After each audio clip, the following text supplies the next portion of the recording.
Salut tout le monde, c'est Melvin, j'espère que vous allez bien. Je vous retrouve aujourd'hui pour une nouvelle vidéo dans laquelle je vous racontais, comme d'habitude, une histoire qui fait flipper. Avant toute chose, merci pour le soutien qu'il y a eu sous la dernière vidéo, vous êtes incroyables, je me répète à chacune des vidéos, mais vous savez déjà tout ce que je pense de vous. Aujourd'hui, je propose de ne pas faire trop de blabla avant de commencer la vidéo, par contre, laissez-moi vous introduire le partenaire du jour. Vous le savez, Internet, c'est un lieu où il y a plein de belles choses, où on peut faire plein de belles rencontres, mais malheureusement, Internet a aussi de mauvais côtés. Que ce soit des sites Internet frauduleux, des rencontres malveillantes ou alors du piratage, ben ça, c'est pas super cool quand on est sur Internet. Une des façons de réduire drastiquement ce genre de risque, c'est l'utilisation d'un VPN. Un VPN, c'est un réseau privé virtuel, et c'est en gros un outil qui permet de masquer votre adresse IP et de chiffrer vos données. On pourrait imaginer un VPN par un tunnel qui est super sécurisé, et c'est à travers celui-ci que toutes vos données passent. Un VPN, c'est surtout très utile lorsqu'on est connecté à un réseau public, que ce soit dans une gare, dans un aéroport ou dans un lieu public quelconque. Vous savez, ce genre de Wi-Fi au McDo ou je ne sais quoi qui ne sont pas protégés par des mots de passe, ou même un réseau où beaucoup de monde se connecte, eh bien c'est généralement là que vos données ne sont pas le plus sécurisées. En plus de ça, ce qui est cool, c'est qu'avec CyberGhost VPN, vous pouvez débloquer le contenu qui est géo-restreint. C'est fini les catalogues Netflix qui sont propres à un seul pays. Moi, typiquement, j'avais utilisé CyberGhost VPN quand j'étais en Espagne. À ce moment-là, je voulais regarder La Casa de Papel et malheureusement, vu que j'étais en Espagne, le catalogue disponible était en espagnol. Mon niveau en espagnol est absolument pitoyable. Du coup, j'ai utilisé CyberGhost VPN pour me connecter au catalogue français et ainsi, j'ai pu regarder La Casa de Papel dans ma langue. Je vous ai parlé de Netflix, mais avec CyberGhost VPN, vous avez accès à tous les catalogues de 40 plateformes de streaming différentes. On a par exemple Amazon Prime, Disney+, Netflix et énormément d'autres. Vous avez accès à tout ça pour la somme de 1,94€ par mois pendant 3 ans. Et surtout, CyberGhost VPN, c'est 15 années d'expérience, presque 40 millions d'utilisateurs à travers le monde. Ils sont recommandés par des grands sites tels que Frandroid, Presscitron ou encore Clubic. C'est presque 15 000 utilisateurs qui ont donné 5 étoiles sur Trustpilot, donc leur service est plutôt cool. En utilisant mon lien dans la description, CyberGhost VPN vous reviendra à 1,94€ par mois pendant 3 ans. Ça représente une remise de moins 84% et en plus de ça, 4 mois vous sont offerts. Avec cet abonnement, vous pourrez protéger jusqu'à 7 appareils en même temps, donc autant vous dire que vous pouvez protéger toute la famille. Si jamais CyberGhost VPN venait à ne pas vous plaire, vous avez 45 jours de satisfait ou remboursé, donc c'est vachement cool. En tout cas, merci beaucoup à CyberGhost VPN d'avoir sponsorisé cette vidéo, la dernière et celle qui arrive prochainement. Moi, je vous propose de ne pas attendre plus que ça avant de passer à l'histoire. Éteignez la lumière de là où vous trouvez et on est parti.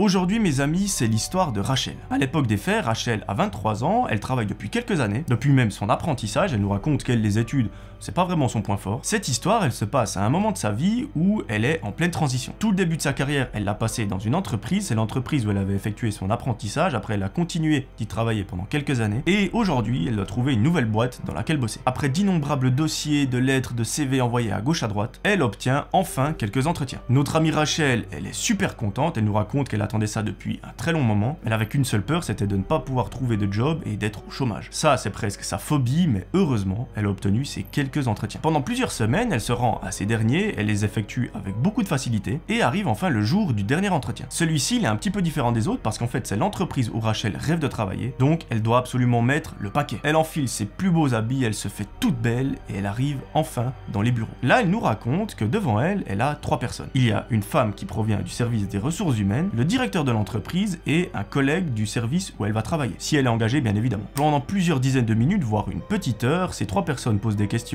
à Rachel. Elle y répond avec brio, mais par contre, elle remarque que le collègue qui se trouve dans le service dans lequel elle travaillera, il la fixe un peu bizarrement. En fait, elle se dit à ce moment-là, c'est peut-être le gars dans l'entretien qui doit absolument observer comment je me comporte, regarder tous les moindres petits signes pour voir si je suis apte à faire ce travail, et pour voir si je stresse, pour voir si je réponds bien aux questions, etc. L'entretien se termine, notre amie Rachel rentre chez elle, et là, c'est plusieurs jours qui se passent. Un fameux matin, Rachel est réveillée à 8h parce que son téléphone sonne. Elle décroche, et là, elle saute de joie, c'est l'entreprise dans laquelle elle voulait énormément travailler, qui lui annonce qu'elle a passé l'entretien avec succès et qu'ils ont retenu sa candidature. Là, Rachel, elle est aux anges, c'est l'entreprise dont elle rêve depuis toujours, elle se voit vraiment finir sa carrière là-bas alors que ça sa carrière vient à peine de commencer. Elle nous explique que l'appel a duré pendant plusieurs longues minutes parce que la personne des ressources humaines lui a expliqué comment allait se passer son premier jour, où elle avait rendez-vous, avec qui elle allait travailler, etc., etc. Et elle lui donne une indication qui fait un petit peu tilt dans la tête de Rachel, c'est qu'elle va travailler avec le collègue qui était là pendant l'entretien, donc celui qui la fixait un peu bizarrement. Notre amie, elle nous explique que pour elle c'est assez cool parce qu'elle se dit je vais enfin pouvoir connaître plus cette personne, comprendre pourquoi il m'a regardé bizarrement pendant tout l'entretien, et je vais faire de nouvelles connaissances, donc je me réjouis à fond. L'histoire recommence au premier jour de travail de Rachel. Elle se rend dans les locaux de l'entreprise, elle salue tout le monde, elle fait la petite présentation, etc., etc. Les visites et tout ce qui va avec durent jusqu'à midi, donc toute la matinée, et l'après-midi, elle travaille avec ce collègue. Elle nous raconte que ce mec est assez froid, il ne parle pas beaucoup, les seules choses qu'il dit c'est en lien avec le travail, il ne parle pas vraiment de lui-même, et c'est plus ou moins normal un premier jour de travail. Tu vas pas commencer à te livrer à la personne qui vient à peine d'entrer dans l'entreprise, tu la connais pas, tu sais pas qui c'est, etc. Donc je peux comprendre. Rachel nous explique que les semaines qui suivent, tout se passe plutôt bien. Au travail, il y a une super ambiance, elle aime vraiment le job qu'elle fait tous les jours, et qu'elle se réjouit vraiment de faire sa carrière là-bas. Un soir, Rachel est au restaurant avec une de ses amies, celle-ci est en face d'elle, et Rachel commence un petit peu à bugger. Effectivement, elle regarde sa meilleure amie droit dans les yeux lorsqu'elle remarque que derrière elle, il y a ce fameux collègue. Celui-ci est seul à une table à quelques mètres et il fixe Rachel. Là, elle se dit, c'est hyper chelou.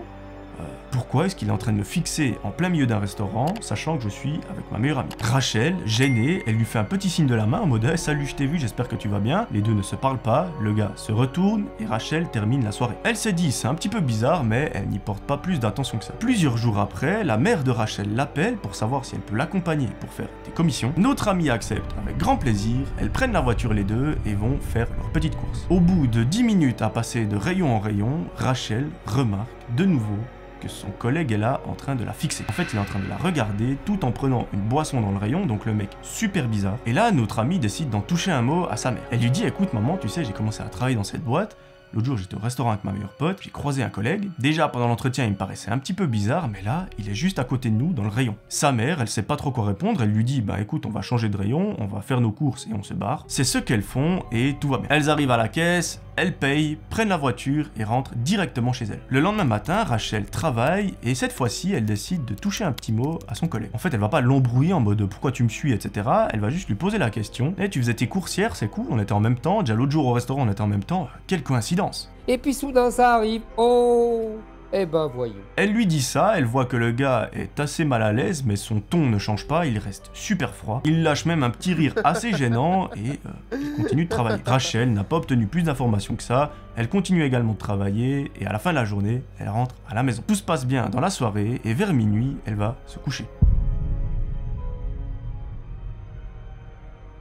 À partir de là, c'est plusieurs jours qui se passent sans qu'il n'y ait rien eu. Donc Rachel n'a pas croisé cette personne en dehors de son travail. Donc elle se dit, c'était juste des coïncidences. Un fameux jour, après une longue journée de travail, Rachel rentre à la maison, elle se pose devant la télé. Vers 23h minuit, elle va dans sa chambre et décide de se démaquiller. Là, elle a un petit meuble prévu à cet effet avec un miroir devant elle. Elle commence donc à se démaquiller, mais au bout d'un moment, elle sursaute. Et là, ça me fout des frissons rien que de vous en parler. Mais lorsqu'elle est en train de se démaquiller, en fait, dans le miroir, elle voit la fenêtre et elle remarque que quelqu'un est en train de l'observer. En fait, il y a le clair de lune qui éclaire sa maison, et du coup, la personne qui la regarde est également éclairée. Rachel remarque immédiatement qu'il s'agit de son collègue, mais là, dans sa tête, elle a eu un excellent réflexe. En fait, elle s'est dit, mais si je me retourne, le mec va capter que je l'ai vu, donc je ne sais pas comment il va agir. Donc, elle a décidé de ne pas se retourner et de faire genre qu'elle n'a rien vu. Pendant une petite minute, elle jette des petits coups d'œil vers la fenêtre pour voir si cette personne est toujours là. Elle voit qu'il n'a pas bougé, qu'il est toujours droit comme un i en train de la fixer. Et là, elle a un truc qui lui vient en tête qui est absolument incroyable. Elle prend son téléphone, elle le pose devant elle, elle compose